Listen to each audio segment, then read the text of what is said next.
Good morning, everyone. You're very welcome to this session of Beltech. My name is Peter Farrell, and I am the curator for the software engineering track, which is running today and tomorrow.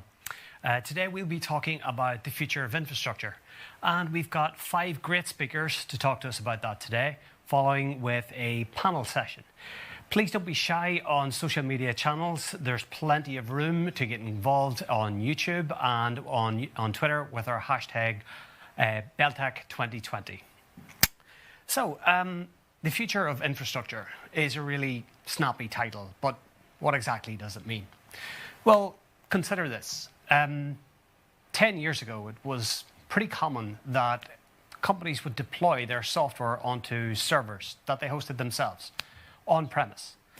And this was an expensive practice because you had to give up costly office space to rooms full of servers that only a limited number of authorized personnel had access to.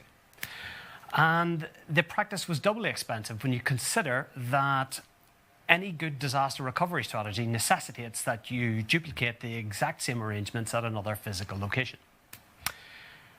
In the years that followed, companies turned to the cloud for cost-effective solutions, and we began to deploy to servers in the cloud, virtual machines, because they brought so many advantages. They were game-changing. For one, they were much cheaper to do.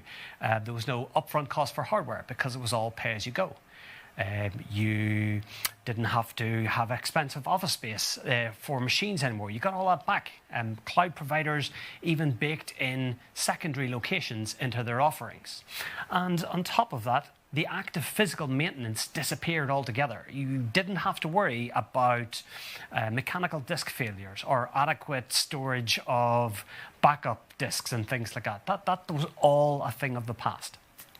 Now, as good as virtual machines are, they do have their limits. For one, maintenance does not disappear. Consider a software vendor who releases security patches. It's the job of your platform engineers to patch and update every affected machine on your virtual estate, which means downtime, which is a loss of revenue, or overtime for engineers, which is a loss of revenue as well. There's also the dreaded spectacle of end of life, which is whenever the operating system that your servers run is no longer supported by the vendor. So think about old versions of Windows Server, for example. At this point, you are forced to upgrade your entire estate. And more often than not, you usually end up upgrading your hardware as well so you can run the updated software. And that comes at huge operational risk. And you don't get any functional benefit for doing that. It's really just to remain compliant. And this can happen roughly around the 10-year mark, even less depending upon the maturity of the operating system when you first fire up your VMs and whatever operating system you're going to move to. Today, we look past virtual machines. We're looking at modern alternatives for the infrastructure of the future.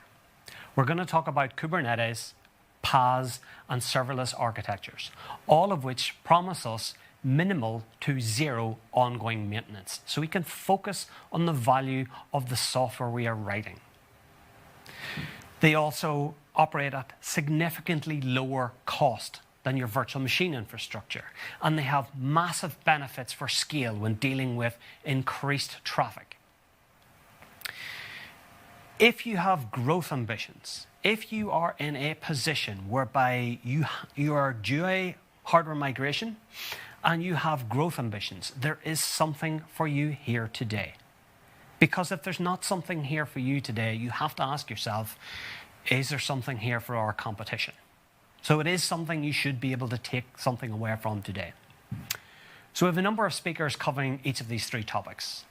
Our first speaker is Melanie Queen, who is is a program manager in the SQL engineering teams at Microsoft, and she's going to talk to us about Kubernetes. Kubernetes for a long time eluded me, and then I saw one of Melanie's talks and it made sense. So I'm delighted that she has given us a talk here today. She isn't actually on the slides herself, but she will be present for the Q&A session. So Any questions, please feel free to get engaged with us on Twitter or on YouTube. So thank you very much, and I think we're going to kick into Melanie's slides.